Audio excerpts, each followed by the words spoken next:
Okay, in this video, we're going to just do a walkthrough of the statement of cash flows, and we're going to use the Boston Beer Company as our example company. So let's dive in.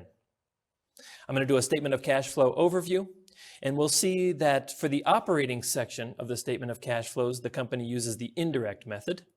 And for the investing and financing section of the statement of cash flows, the company uses the direct method. Also, we'll go through an example where a company has a gain or loss on the sale of a long-lived asset. So let's recall, where does the cash flow statement sit in the geography of the financial statements? Here we have a company, a basic company. They've got a balance sheet. Okay, here's their balance sheet, December 31st, 2019. Remember the balance sheet as of a point in time. And at that point in time, December 31st, 2019, the company had cash. It had some non-cash assets, some other assets like inventory, PP&E, and it had total assets. It had some liabilities. It had equity, retained earnings, including retained earnings. So this is their balance sheet as of December 31st, 2019. Then if you fast forward 1 year later, they had another balance sheet as of another point in time, a year later, December 31st, 2020. And what was their cash balance then? What was their balance in inventory? What was their liability balance? What was their balance in the equity accounts? So this is the balance sheet as of 2 points in time. And sitting between these 2 points in time was the year, right? The company had 12 months of operations between these 2 points in time. Well, something we learned about towards the beginning is the income statement. And the income statement are the revenues and expenses that the company generates and incurs during that period of time. And the income statement is closed in the retained earnings account. And so if you think about the retained earnings account from last year's balance sheet to this year's balance sheet, it increases with the net income of the company, and it decreases with the company's dividends. So beginning retained earnings plus net income minus dividends equals ending retained earnings for the year. That's how that works. The statement of cash flows sits right here in between the company's cash balances at the beginning of the year and the end of the year. So you may look at a company and you look at their balance sheet and you see their cash balance either decreasing or increasing. And you may be interested to know, why did the cash balance fluctuate in that way? And the company explains that to you in their statement of cash flows. And they break down the fluctuation in 3 different categories: operating activities, investing activities, and financing activities. And when you add those 3 categories together, you now have explained the change in the cash balance from the beginning of the period to the end of the period. So now let's look at Boston Beer Company. Here's their balance sheet. That's where we're starting. And now companies are required to show you their cash plus their restricted cash balances. Okay, so we're going to add these 2 balances together, and these numbers are in thousands for Boston Beer Company. So that's 26.8 million plus 39 million in 2021. Okay, in 2020, a year earlier, they didn't have any restricted cash, but they did have 163 million of cash. So Boston Beer Company went from 163 million in cash to probably in the 60 million range of cash. And so as an investor, you may be interested to know, why did your cash balance decrease by around $100 million? And the statement of cash flows is going to help you get to that answer. So here's a big picture of the Boston Beer Company statement of cash flows, and you probably can't see all the particular items. We'll zoom in on this later. But they break down the change in the cash balance into operating activities, investing activities, and financing activities. And these activities have their own section on the statement of cash flows. What I'm going to do on my next slide is I'm just going to take the total lines for each of these sections, and I'm going to show you how they add up to the total change in the cash balance. So now I've kind of collapsed the statement of cash flows into just these subtotals. The first is cash provided by operating activities, which was a positive 56 million. Cash used in investing activities, a negative 146 million. And cash used in financing activities, which was a negative 6.6 million. So the total change in cash and cash equivalents was negative 96 million, exactly as we observed on the balance sheet. In fact, they even tell you these balance sheet numbers. So they had a beginning balance of 163 million, if you remember that from the company's opening balance sheet, last year's balance sheet. And this year, if you add cash and restricted cash together, you get 66 million. And so this statement of cash flows breaks down the change in the cash balance. We can see that the company is generating positive operating cash flow. So they're basically selling beer for more than they bought it, okay? And they're generating positive operating cash flow. What are they using that positive operating cash flow from? Well, they're using it to reinvest in the business. You can see a pretty consistent negative number in cash from investing activities. So they are reinvesting their operating cash flow into buying new production equipment, okay? So if you add these two together, this is something called free cash flow, where, well, we're generating a lot of operating cash flow and then we're reinvesting it into the business. After we do that, do we still have positive cash flow? And the answer for Boston Beer Company is sometimes yes, sometimes no. So you can see in 2019, they had positive 178 of operating cash flow, but then they paid more than that to reinvest into the business. So that's negative free cash flow. In 2020, they had positive 253 million of operating cash flow, and they only reinvested 139 million. So they had positive free cash flow in that year. And then in the current year, we had negative free cash flow as well. And so the other piece is this negative cash flow from financing activities in the current year. Now that negative number means that they are paying money out to their investors. So either they're issuing dividends or share repurchases or paying off their long-term debt. In other years, they had positive numbers, meaning they were taking money in from their investors in those years. Okay, now let's zoom in on the operating section of the statement of cash flows. Now, what they use to produce the operating section of their statement of cash flows is the indirect method. Okay, this is the indirect method. So rather than listing out the activities one by one, here's cash that we received from our customers, minus here's cash that we paid to our employees, here's cash that we paid for rent, here's cash that we paid for inventory. That would be a direct method operating activity section. Instead, they use the indirect method, which converts net income into cash from operating activities. And here's the process that they go through. They use this formula to convert net income into cash from operations, called the indirect method. And net income is converted to cash from operations by reversing non-cash and non-operating income and expenses. So what you do is you start with net income, you add back depreciation and amortization expense, and so that's you invest in PP&E, and then you record depreciation expense systematically each year. Well, to convert net income into operating cash flow, net income is low because it's got depreciation expense making it low. We add back that depreciation expense to convert net income to operating cash flow. We also add back stock-based compensation. That's because it's not a cash expense. We're just issuing our employees share certificates. And so it doesn't take any cash to do that, even though it's an expense for purposes of the income statement. And we'll learn about that when we talk about equity. But it's not an expense in terms of the cash flow statement. So we add it back when we convert net income into cash from operations.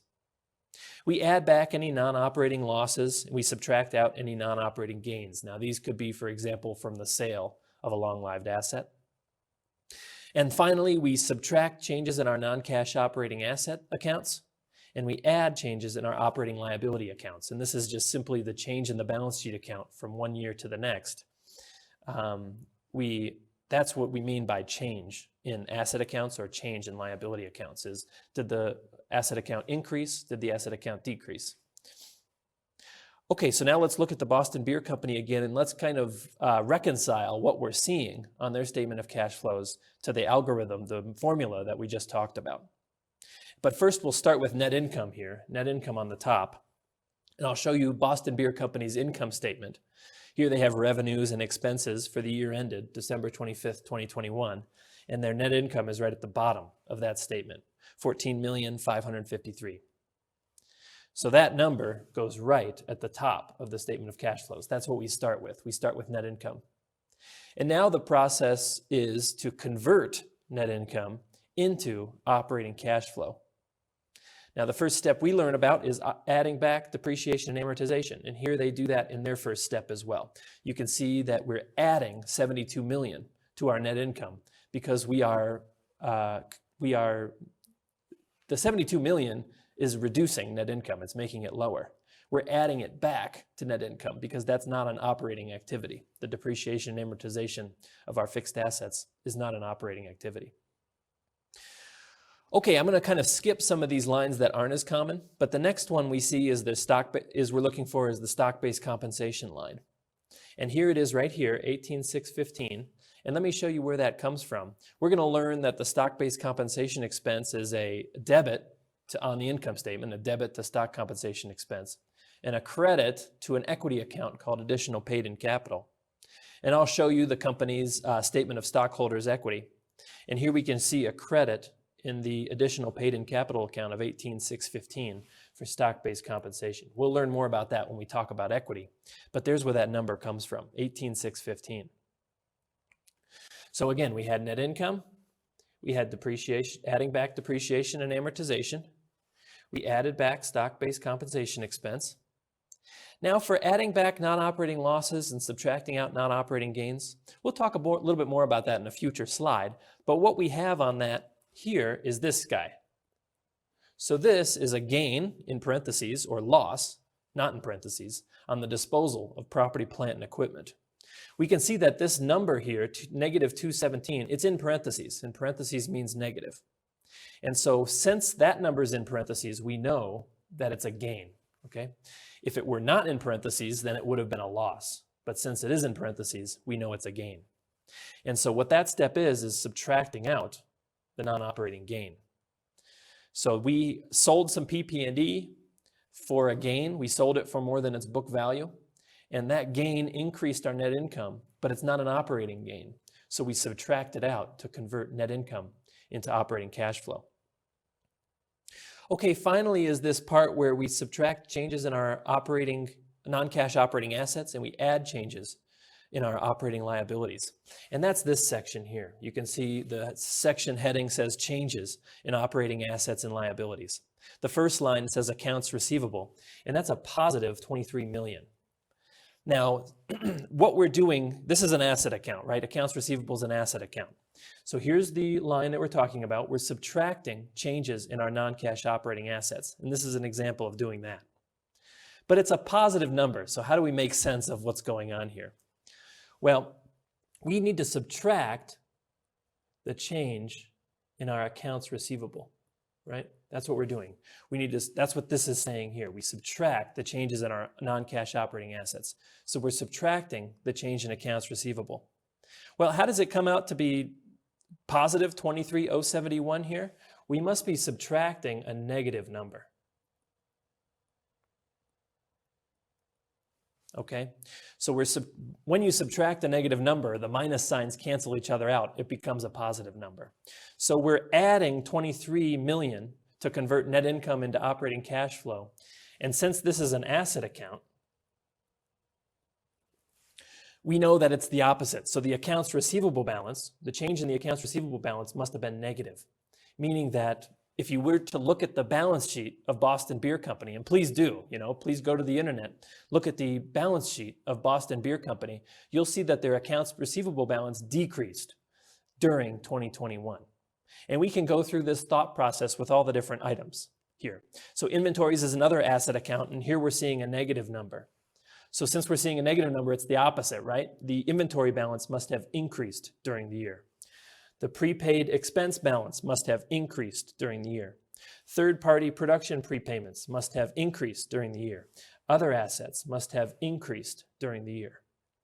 But now we get to a liability. So accounts payable is a liability account. And note here that we add changes in our operating liabilities. So it's the exact opposite of accounts receivable. Here we add the change. And this is an accounts payable. Sorry, that should be a change sign. And it's an accounts payable. We're adding the change in accounts payable. And since I'm seeing that this guy here is a negative number, well, the change in accounts payable must be a negative number. 27,361. So here I can tell that the accounts payable balance decreased during the year. The accrued expenses and other current liabilities balance increased during the year. Operating lease liabilities decreased during the year, and other liabilities decreased during the year. So now we've, in detail, reconciled the formula that we learned for the indirect method, and we've reconciled it to Boston Beer Company's operating section of their statement of cash flows. Okay, moving on to their last two sections, the investing and financing sections. You can see that for Boston Beer Company, in terms of their investing activities, the big one is purchases of property and equipment. And sometimes we call that CapEx, or capital expenditures. And that's what this is called here. So the company consistently spends in the neighborhood of $130, $140 million reinvesting in their business. So purchasing new beer making equipment and things like that, okay? That's CapEx, purchases of property and equipment, and that results in a cash outflow from investing activities for the company, which is pretty consistently negative from year to year. There were some other small transactions. So they had some proceeds from the disposal of property and equipment, which we'll use on a future slide. And they made an investment in a company called Dogfish, and that was in 2019, where they acquired a large company. And that's just separated from the CapEx line, although it's another significant cash outflow when you acquire another company. Sometimes it can cost quite a lot of money. Okay, finally, the financing activities section of their statement of cash flows. It was negative $6.6 million in the most recent year. They had some cash inflows here. So their employees were exercising some of their stock options. Okay, so what happens there is when you give your employees stock options, well, if they exercise the option, they have to pay a small amount of money to get the shares. And so they're paying the company money to be issued shares in return. So the company's actually getting a cash inflow from their employees exercising their options. They had a small amount paid on some of their debt. So this was cash paid on a note payable and on finance leases. So they were paying some money to their debt holders. And then here they paid some withholding tax on that stock compensation expense. So this not a very interesting financing activity section in the most recent year. But here you can see in 2020, the company borrowed some money. They borrowed $100 million, and they also paid back $100 million on a different line of credit. And they did that in the previous year as well. Okay, so those are the investing and financing activities sections of the statement of cash flows, and those are done using the direct method. Meaning, when you read the lines on this statement, it's the actual activity that generated the cash flow, as opposed to the operating activities section of the statement of cash flows, which is the indirect method. We just convert net income into operating cash flows. Okay, the final thing I wanted to do is just two short exercises. Sometimes I'm interested to know if a company sells their PP&E, that affects the statement of cash flows, and it allows us to calculate the net book value of the PP&E that they sold. So a question I might ask is, what was the net book value of the PP&E that was sold immediately prior to its sale? And the way to answer this question is to use information from both the operating activities section and the investing activities section of the statement of cash flows. So we're going to do it in two different years. First, we'll do it for 2021. Okay, so for 2021,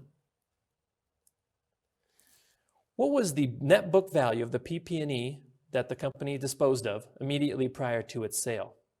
So in the investing activities section of the statement of cash flows, you can see that the company had proceeds from the disposal of property, plant, and equipment. And that's a positive number. That's a cash inflow. So the company's receiving cash from selling its PP&E. And the best way to answer a question like this is to just recreate the journal entry that the company recorded when they disposed of the equipment. So when they received this cash, they debited cash. So we're going to debit cash, which is an asset account, for 1157. Okay, so the company had proceeds from the sale of PP&E of 1157. They also had, as you can see, a gain if it's in parentheses. So 217 was a gain. So a gain is a credit. I'm going to credit gain. And that goes on the income statement. And that was for 217. Okay, so the company had a gain of 217, and that was a credit. And now to balance this journal entry, what do we need? Well, we need to remove the asset's book value from our balance sheet. So we receive cash in exchange for the asset. So we give away the asset. Now we need to take its book value off of our balance sheet. So we need to credit the PP&E account, which is an asset account, to remove the asset's book value. And if you calculate this out, the way to do it is to plug the journal entry. So in a journal entry, in any journal entry, the debits need to equal the credits. And here we have a very big debit and a very small credit. So we're going to need more of a credit here, and we're going to need 940 to balance this journal entry. And so that would be the answer to the question, what was the net book value of this asset immediately prior to its sale? It was 940, and that would be 1,000, I suppose.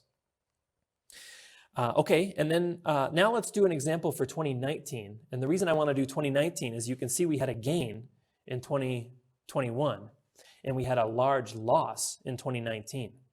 So I'll do 2019 in kind of a smaller way right here, 2019. Now again, in 2019, we had cash proceeds of 165, so I'm going to debit cash for 165 for those cash proceeds. This time we had a loss, okay? Since it's not in parentheses, we know that that's a loss. And so a loss is a debit on the income statement. And so we need to debit the loss account. And that's on the income statement. Cash is an asset. And that loss was for 871. Okay, so here we need to balance this journal entry. And so we've got two debits here, and we're going to need a credit to balance this journal entry. And the credit is going to be to the PP&E account because we need to remove this asset's net book value from our balance sheet. So we'll credit PP&E, which is an asset account. And to get the debits to equal to credits in this journal entry, we need a credit of 1036. And now this journal entry balances, and we now know the net book value of this asset immediately prior to its sale in 2019. And that's how you use information from the statement of cash flows to understand what the company is disposing of in their property, plant, and equipment balance. Okay, well, I hope that was useful to walk through the statement of cash flows, the operating, investing, and financing activities section of the statement of cash flows, and going through an example of how a company accounts for the disposal of PP&E.